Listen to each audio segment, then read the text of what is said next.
Operation Praying Mantis, the ruthless U.S. Navy response to the mining of USS Samuel B. Roberts by Iranian ships, had begun on April 18, 1988. The first light of dawn slowly illuminated the Persian Gulf when Vietnam War-era Belknap-class destroyer USS Wainwright surged forward to carry on with her mission. The destroyer was the vanguard of the retaliation operation. Guided by the latest intelligence, Wainwright's targeting systems locked onto the Sissin oil platform. Coordinating with other ships, Wainwright's missiles rocked the platform, engulfing it in an inferno of fire and smoke. As plumes reached the sky, Wainwright swiftly changed course, ready for the next target, the Siri oil platform. Her crew unleashed a barrage that led to more devastation. Victorious, the destroyer and her crew made way for their next objective when the unexpected occurred. The small Iranian Kaman-class fast attack craft Josh decided to challenge her in single combat, spraying the American ship with machine gun fire with the aim of taking down American sailors. USS Wainwright's response was instant. She fixed her Mark 42 gun and Harpoon missile launchers for one lethal attack. The battle between a highly advanced behemoth of steel and a David-sized Iranian ship was about to begin. USS Wainwright, DLG 28 was the third U.S. Navy ship to bear the name of Civil War-era hero Commander Jonathan Wainwright. The brave American sailor had served with distinction in engagements at Forts Jackson and St. Philip with great success before losing his life at the Battle of Galveston in 1863. Still, his legacy lived on in naval history due to his intrepid nature. The third USS Wainwright was laid down on July 2, 1962 at Bath, Maine, by the BIDH Ironworks Corporation and launched on April 25, 1965, sponsored by Richard W. Wainwright as the United States prepared for direct military involvement in Vietnam. Half a year later, on January 8, 1966, she was commissioned at the Boston Naval Shipyard with Captain Robert P. Foreman in command.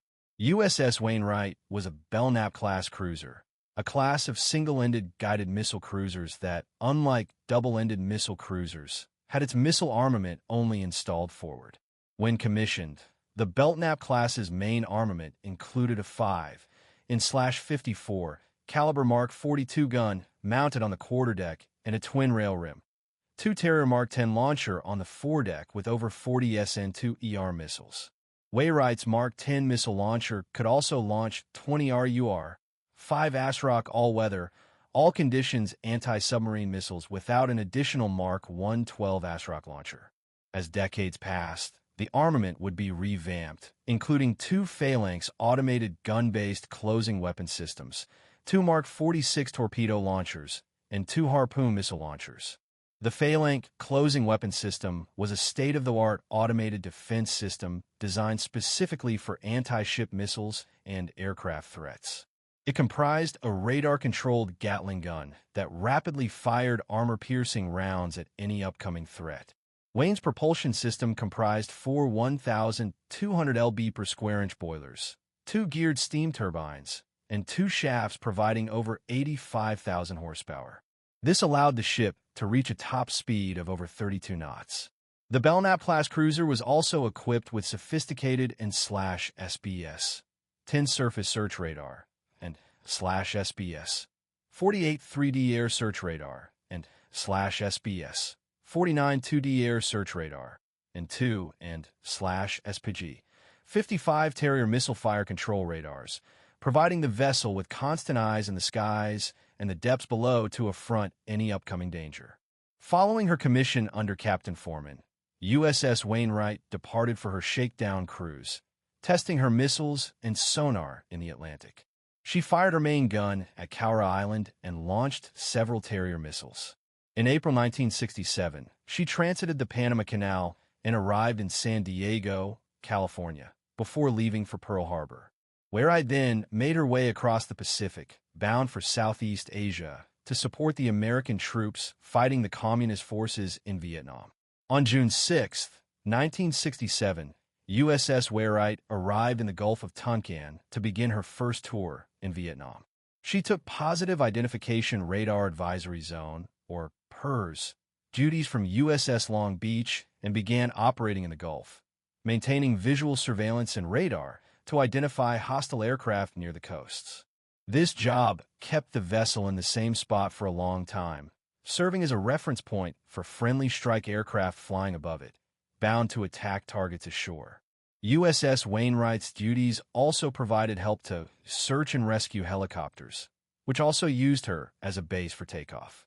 During this time, an SI helicopter crashed on USS Wainwright's flight deck, but damage was minimal. After these surveillance operations, the cruiser visited Cibo in Okinawa before resuming Pereira duty in August. Wainwright's 27 days of operations finished on September 8th after she surveyed the Gulf and visited the British colony of Hong Kong for 5 days. For her third tour, Wainwright served as a screen commander for 2 aircraft carriers operating on Yankee Station and an anti-aircraft warfare command ship that supported all the units of Task Force 77.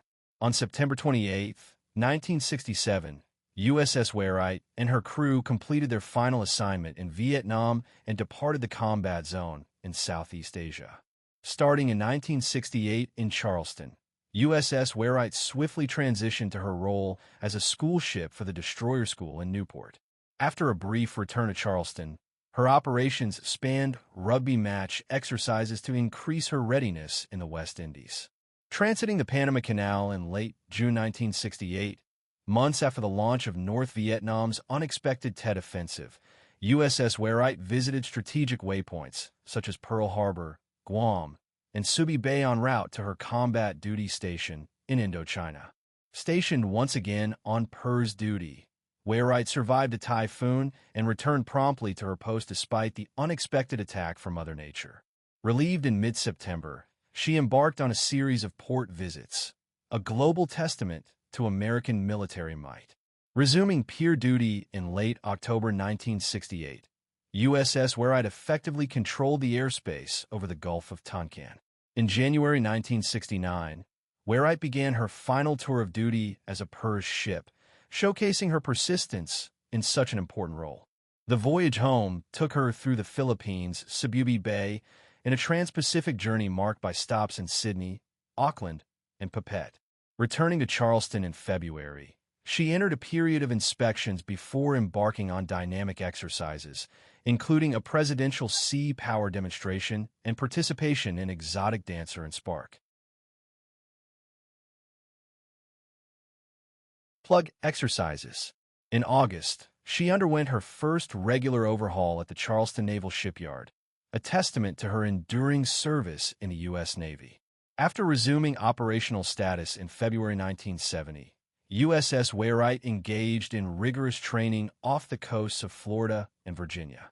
In mid-March, she set off to the Atlantic Fleet Weapons Range near Puerto Rico, undertaking gunnery and missile exercises.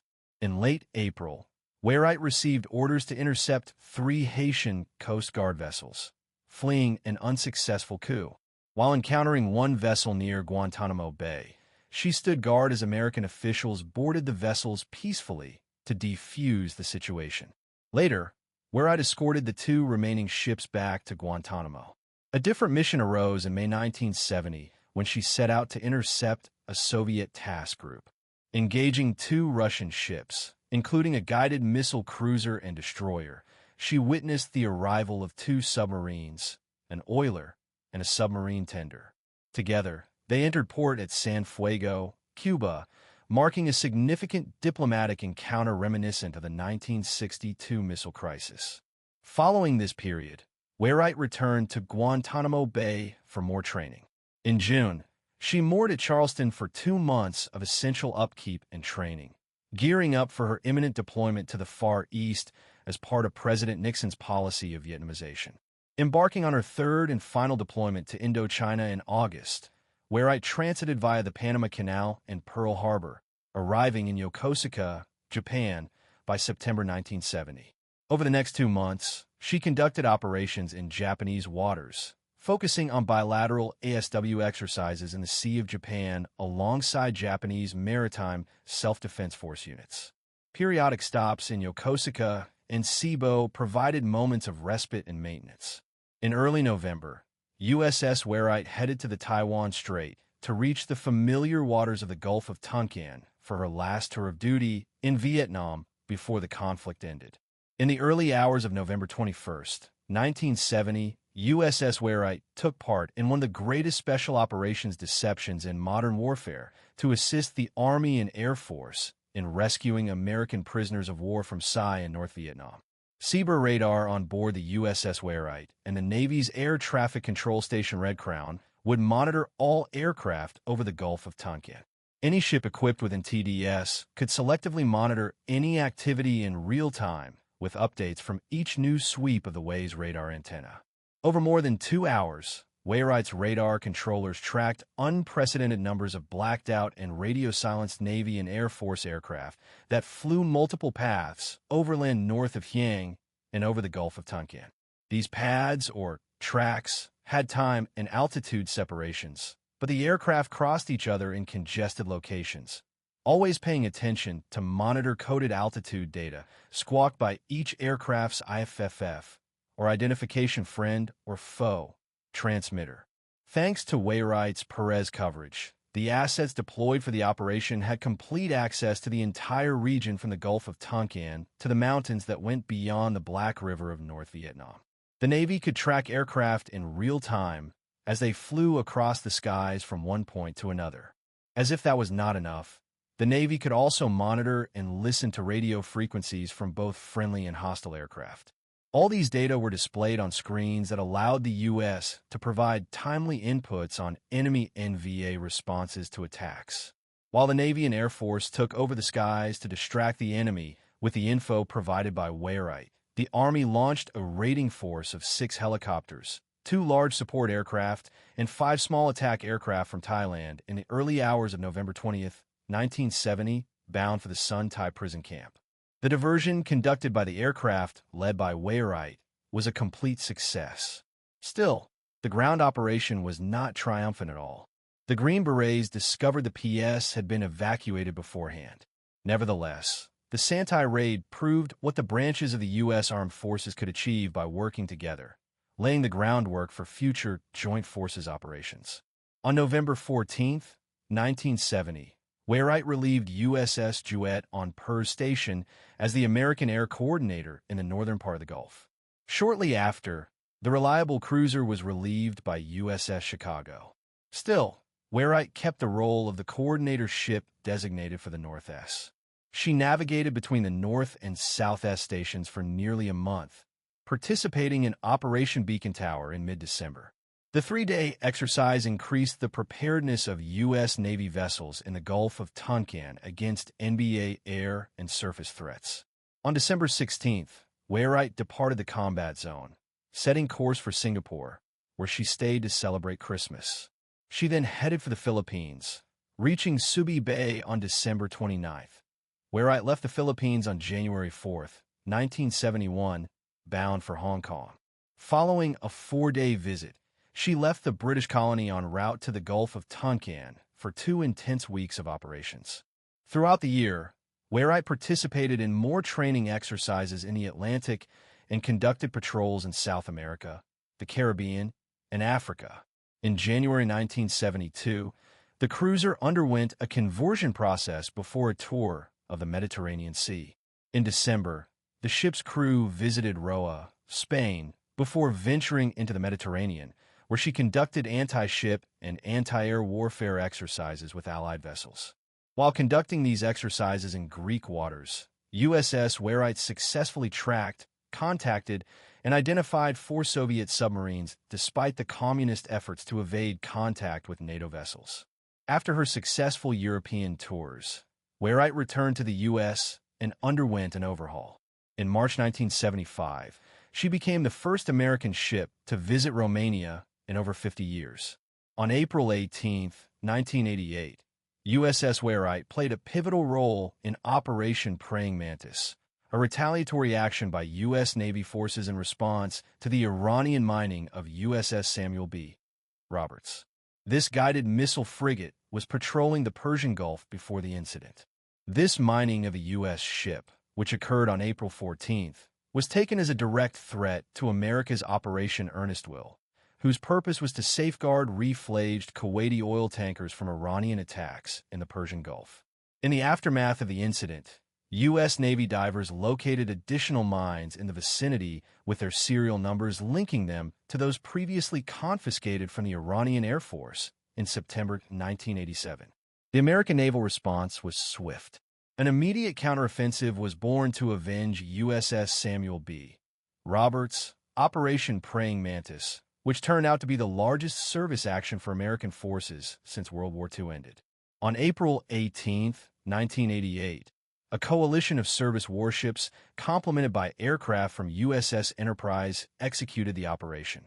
In close cooperation with two destroyers in the amphibious transport dock, USS Trinity, Wainwright launched a coordinated strike on the cast sand and Syria oil platforms. The operation saw U.S. Marines descending onto the Sazan platform, gathering crucial intelligence and strategically disabling it.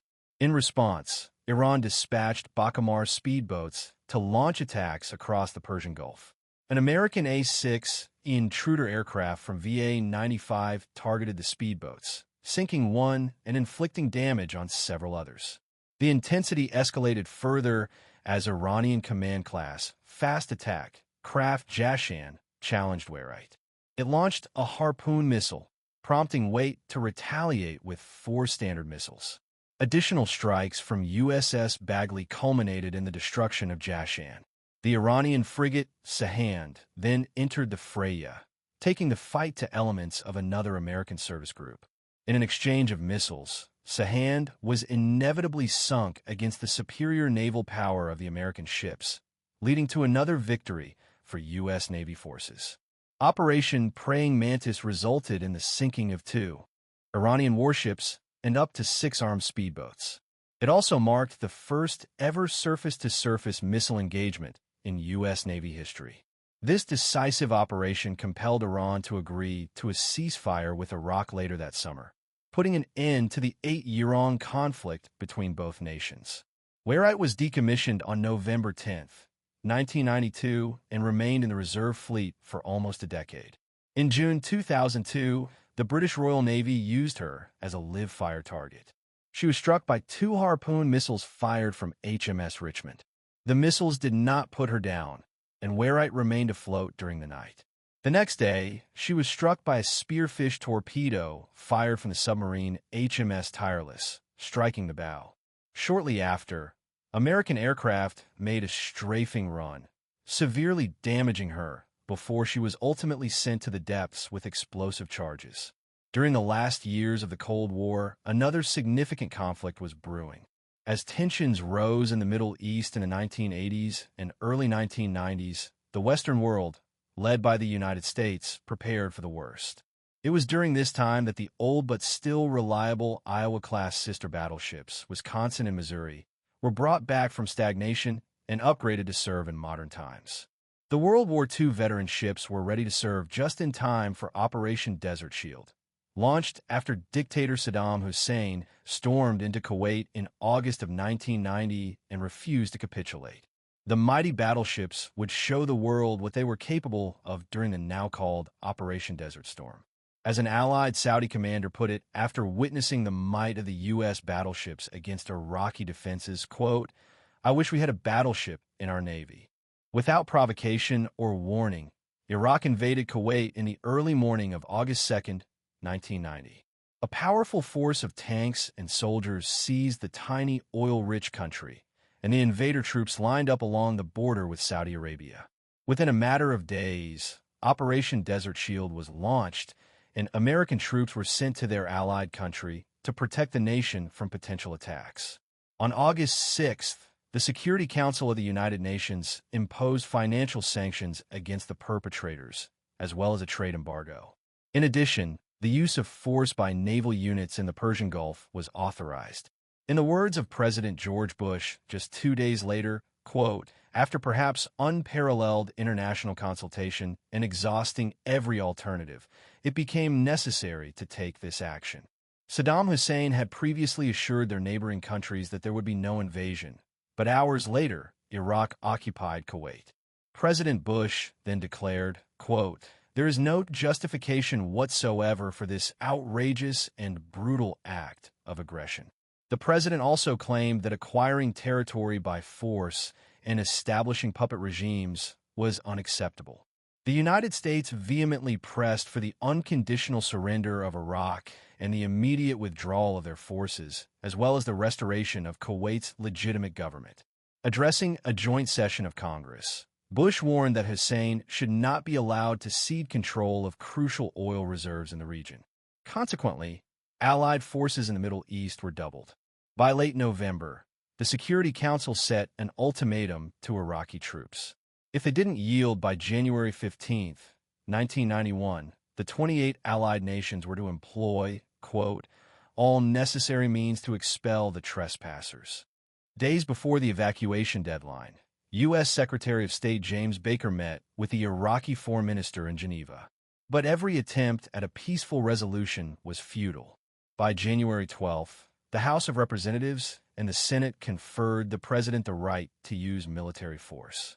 As the deadline approached and the Iraqi troops did not budge, the Allies were ready with over 800,000 soldiers, the largest air and land power assembly after World War II. Operation Desert Shield then became Operation Desert Storm. As part of the Reagan administration's program to build a 600-ship Navy, the Iowa-class sister battleships USS Wisconsin and USS Missouri were reactivated in the mid-1980s. The ships were constructed during World War II and served against the Japanese in the Pacific Theater. Wisconsin shelled enemy fortifications and screened friendly carriers while they conducted air raids against the enemy. Meanwhile, Missouri fought in the battles of Uoma and Okinawa, and the official surrender of the Empire of Japan was signed on it. The sister ships later served in the Korean War and were decommissioned into the mothball fleet. It would take 3 decades until they were called to action again. In 1984, Missouri underwent modernization and had her obsolete armament upgraded with the most advanced weaponry available. In addition, her 20mm and 40mm anti-aircraft guns were removed as they were of no use against new fighter jets and anti-ship missiles. Missouri was then equipped with Harpoon anti-ship missiles and Tomahawk cruise missiles, plus Phalanx close-in weapon system rotary cannons for defense. Furthermore, her radar and fire control systems were upgraded, as were her electronic warfare capabilities. 2 years later, her sister ship Wisconsin underwent a similar process of pre-recommissioning, but in addition to the modern missile systems, she received 8 RQ, 2 Pioneer unmanned aerial vehicles. These were remotely controlled drones that would replace the helicopters she previously needed to spot for her immense 16-inch guns. After her official recommission, Wisconsin was home port at Naval Station Norfolk, Virginia, and became the centerpiece of her own surface action group. Later on, she would conduct training in the Atlantic Ocean and off the coast of Puerto Rico. Meanwhile, her sister, Missouri, recently outfitted with 40mm grenade launchers and 25mm chain guns, participated in Operation Earnest Will. The small-caliber weapons were installed because of the imminent threat of Iranian cigarette boats, harassing Kuwaiti oil tankers in the Persian Gulf. Missouri escorted the REF-flagged Kuwaiti vessels and spent over 100 continuous days at sea as the centerpiece of Battle Group Echo. The battleship then returned to the United States for the Rim of the Pacific exercises with several other international navies and even appeared in the music video for Cher's If I Could Turn Back Time before the outbreak of the Persian Gulf War. As Secretary of Defense Caspar Weinberger stated, it was a time to, quote, celebrate the rebirth of American sea power. As the January 15th deadline loomed over, Saddam Hussein prepared to counterattack. However, he believed the Allies would execute an amphibious landing with the 2 imposing American battleships off the Kuwait coast. Wisconsin had arrived in late August and her sister, Missouri, 3 months later. After 40 years, the ships would serve together again. Hussein's forces were technologically advanced and on paper looked massive and threatening. In practice, however, the Iraqi soldiers were veterans, battle-hardened from a decade-long war with Iran that had barely ended.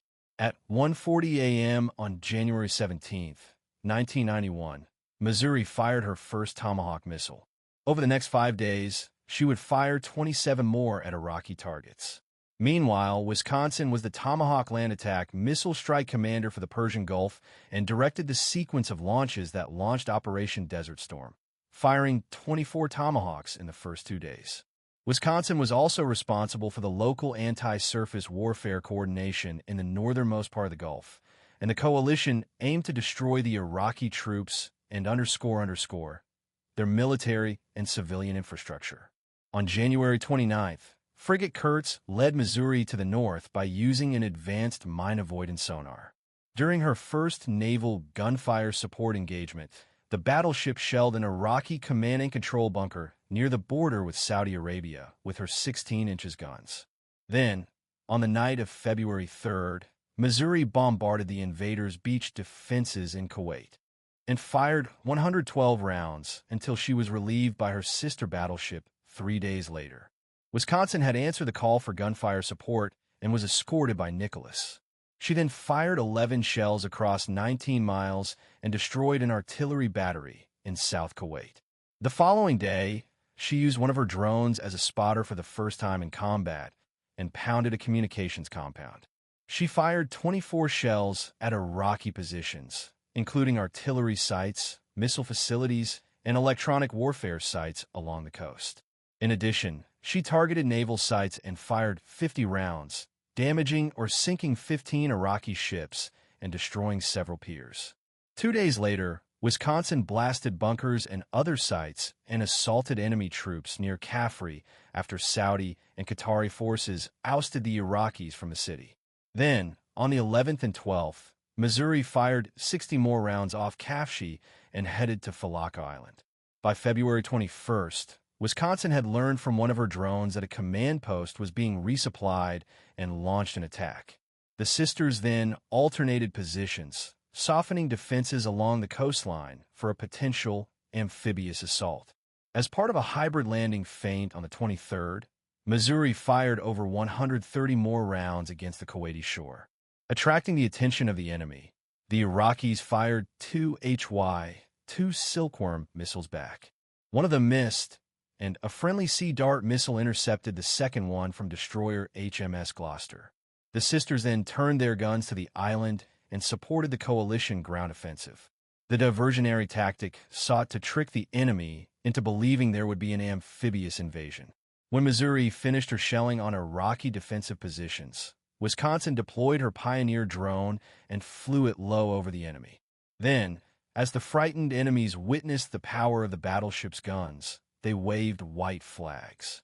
The iconic moment became one of the most emblematic of the entire Gulf War. On February 25th, Missouri was involved in a minor friendly fire incident. Frigate Jarrett's Phalanx C was automatically engaged the chaff fired by the battleship, as if it was an enemy missile. Some stray rounds struck Missouri, but there were no casualties. The following day, Missouri began armistice enforcement operations.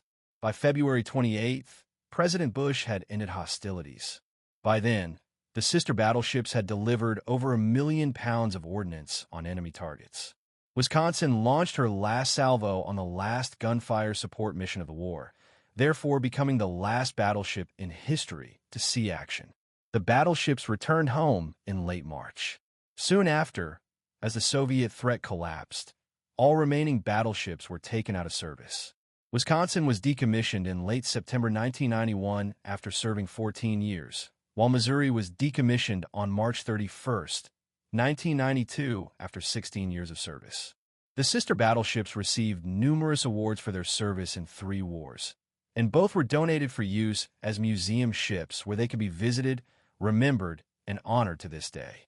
USS Wisconsin was one of the most powerful battleships ever developed. No enemy ship or fortification could survive a direct hit from her powerful main battery of 9 16-inch guns. After a brief but successful service in World War II, she fought again in the Pacific, but this time in Korea against the invading communist forces. While Wisconsin, known fondly as Big Whiskey by her crew, was decimating enemy positions in Sichin, she was hit for the first time since World War II with a North Korean 155mm artillery shell. Although damage was minimal and only 3 sailors were lightly injured, Wisconsin unleashed a full salvo of her 16 inches main battery against the small enemy emplacement. The enemy battery and its surroundings were obliterated, resulting in craters full of little more than rubble. USS Wisconsin was an Iowa-class battleship laid down in January 1941 at the Philadelphia Navy Yard. She was part of the Navy's fast battleship design, the third out of 4 ships of the Iowa class, and the second Navy vessel to bear the name of the 30th American state. The battleship was armed with 9 powerful 16 inches guns split into 3 turrets, 12 5 inches guns, 20 dual-purpose Mark 12 guns, ADL/60 guns, and 40 Ehrlichen anti-aircraft cannons. The main battery of Mark 7 guns had a range of over 20 miles, while the secondary battery could fire at targets up to 10 miles away. Wisconsin's armor was between 9 and 14.5 inches thick, providing excellent protection against enemy land and naval gunfire. Additionally, the battleship was equipped with /SBS 49 air search radar and /SBS 67 surface search radar and /SBQ 9 gunfire control radar. The Iowa-class battleship was 887 feet long, had a beam of 108 feet, a draft of 37 feet, and a displacement of 57,540 long tons. Wisconsin's advanced propulsion system enabled her to reach over 30 knots, granting her agility and striking power. Wisconsin was launched in December 1943 and commissioned in April 1944 under the orders of Captain Earl E. Stone. After training and trials in the Chesapeake Bay, she departed Norfolk in July 1944, bound for the British West Indies. In September, the battleship crossed the Panama Canal and reported to the Pacific Fleet in October for training exercises in Hawaii. Wisconsin was one step closer to fighting the Japanese. USS Wisconsin reached the Caroline Islands on December 9, 1944, and joined Admiral William F. Halsey's Third Fleet for the American reconquest of the Philippines. A few days later, USS Wisconsin was destroying Japanese facilities at Manila, working with the Third Fleet's Fast Carrier Task Force 38. Thanks to her help, U.S. aircraft softened up enemy defenses at Manila and destroyed over 270 Japanese fighters and 27 vessels, establishing air supremacy in the region. Task Force 38 saw this winning streak cut short on December 18th, when it was hit by Typhoon Cobra. This tropical cyclone took the lives of over 790 sailors, sinking 3 destroyers and a dozen aircraft while severely damaging 9 warships. Wisconsin survived the weather's wrath without a scratch, leaving her able to unload her arsenal against the Japanese during operations in Luzon and Formosa, where she provided anti-aircraft support to Task Force 38.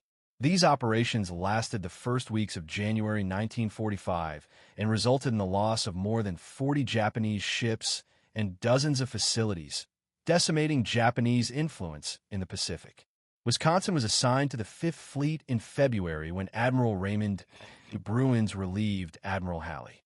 She approached the shores of Tokyo with Task Force 58 on the 16th and rained hell on the Imperial Japanese troops. Task Force 58 destroyed over 320 aircraft that took to the skies and over 170 stationed on the ground, in addition to hangars and aircraft facilities around the airfield. Immediately after, Wisconsin was dispatched to Ioima to provide direct fire support to the Marines bound to land on Japanese home soil on February 19th. War in the Pacific was about to turn more violent as the Leathernecks established the beachheads in Ioima. Task Force 58 was again dispatched to Tokyo to strike it and neutralize defenses at Hino Island. In March 1945, Wisconsin ravaged Kyushu and swiftly eradicated ground targets at Okinawa with her powerful main battery, pounding artillery emplacements and pillboxes where the defenders were firmly dug in. By June, the American forces were ready to invade mainland Japan. Wisconsin kept pounding Japan with their 16 inches guns, removing oil refineries, storage facilities, and construction buildings. Japan was in flames, but the Imperial Army refused to surrender, which led to a last devastating air raid over Tokyo on August 13th before the launch of the atomic bombs on Hiroshima and Nagasaki. Wisconsin's next task was Operation Magic Carpet. Its objective was to repatriate U.S. servicemen that served in the Pacific Theater. The battleship was placed out of commission after bringing soldiers to the mainland U.S. During her brief career, she earned 5 battle stars fighting the Japanese. Still, Big Whiskey, as she was fondly nicknamed by her sailors, would not lie dormant for a long time. Another conflict was brewing in the Pacific, and Wisconsin was ready to answer the call of duty. Off to Korea.